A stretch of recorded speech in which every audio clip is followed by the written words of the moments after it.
नमस्कार दोस्तों, मेरा नाम है Ashish Rathore. Indian rail dynamics channel में आपका स्वागत है।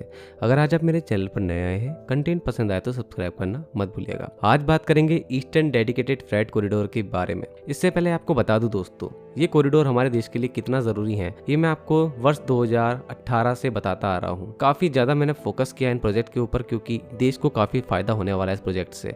आज इन प्रोजेक्ट को पूरा होते देखता हूँ तो बहुत खुशी हो रही है। इन प्रोजेक्ट की तरह ही दुनिया में और भी बड़े बड़े संपन्न देशों के पास फ्रेट कॉरिडोर्स मौजूद हैं अपने, जिनके ऊपर उन्होंने बहुत फोकस किया।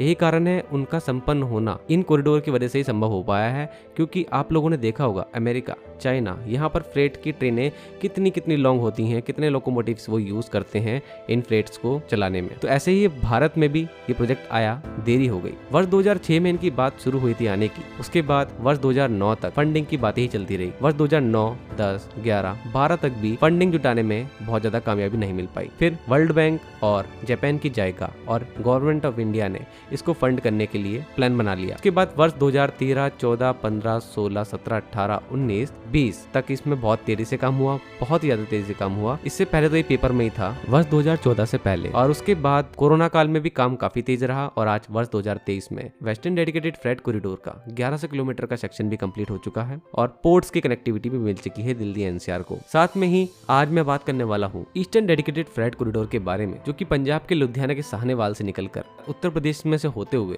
बिहार होते हुए वेस्ट बंगाल के डानकुनी तक जाने वाला है। और यहाँ पर 1875 किलोमीटर की जो डिस्टेंस होगी, उसमें से 1337 किलोमीटर का हिस्सा, जो कि बिहार के सोननगर से लेके पंजाब के लुधियाना के साहनेवाल तक होना था, उसको फंडिंग मिल चुकी थी वर्ल्ड बैंक, जायका और गवर्नमेंट ऑफ इंडिया की। यही कारण है इसी हिस्से को कंप्लीट करना था। तो अब 1337 किलोमीटर के हिस्से में जो बहुत ही इंपॉर्टेंट हिस्सा था खुर्जा, उत्तर प्रदेश का, वहां से लेकर के पंजाब के साहनेवाल तक, जो कि लुधियाना में स्थित है, 401 किलोमीटर का डिस्टेंस। बहुत ही ज्यादा दिक्कतें आई लैंड एक्विजिशन में। आखिरकार ये हिस्सा कंप्लीट हो चुका है, जैसे कि मैंने आपको पहले ही बताया है। यहाँ पर फाइनल ट्रायल 11 अक्टूबर 2023 को कंप्लीट कर लिया गया एक इलेक्ट्रिक ट्रेन चला करके, और अब ये सुनिश्चित हो चुका है, ये कमर्शियली ओपन हो चुका है। और यहाँ पर आपको कमर्शियल बेसिस पे धीरे धीरे फ्रेट ट्रेन की संख्या बढ़ती हुई दिखेगी इस सेक्शन में, जिसमें पंजाब से एक ट्रेन चलेगी तो सीधा बिहार के सोननगर तक वो जा पाएगी। बाद में 538 किलोमीटर का जो हिस्सा बिहार के सोननगर से डानकुनी वेस्ट बंगाल में जो है वहां तक होगा, वो हिस्सा पीपीपी मॉडल के तहत होना था। उसको किसी ने फंड नहीं किया, ना ही स्टेट गवर्नमेंट जो बंगाल की है उसने, और ना ही कोई प्राइवेट प्लेयर सामने आया। अब यहाँ पर गवर्नमेंट ऑफ इंडिया ने खुद ही फैसला लिया कि मल्टी ट्रैकिंग करके इस प्रोजेक्ट को पूरा किया जाए। उसमें काम काफी तेजी से जारी हो चुका है। अब ईडीएफसी की कुछ खासियत, यहाँ पर डबल स्टिक कंटेनर ऑपरेशन नहीं होगा, मतलब एक कंटेनर के ऊपर दूसरा कंटेनर। ये operation western dedicated freight corridor में हो पाएगा। हमारे ईस्टर्न डेडिकेटेड फ्रेट कॉरिडोर का मोटिव कुछ और है। यहाँ पर वेस्टर्न डेडिकेटेड फ्रेट कॉरिडोर की तरह ओएचए की जो हाइट है वो ज्यादा नहीं है, वो इंडियन रेलवे की ओएचए की हाइट के बराबर ही है। यहाँ पर चलेंगी लॉन्ग ट्रेन्स, जिसके लिए WAG-12 जैसे लोकोमोटिव तैयार किए गए हैं। और ये long trains metals, raw materials और बहुत ज्यादा जरूरी कोयला, जो कि ईस्टर्न पार्ट्स में इंडिया के मिलता है, वहां से एनसीआर तक लाया जाएगा। यहाँ पर जितने भी पावर प्लांट है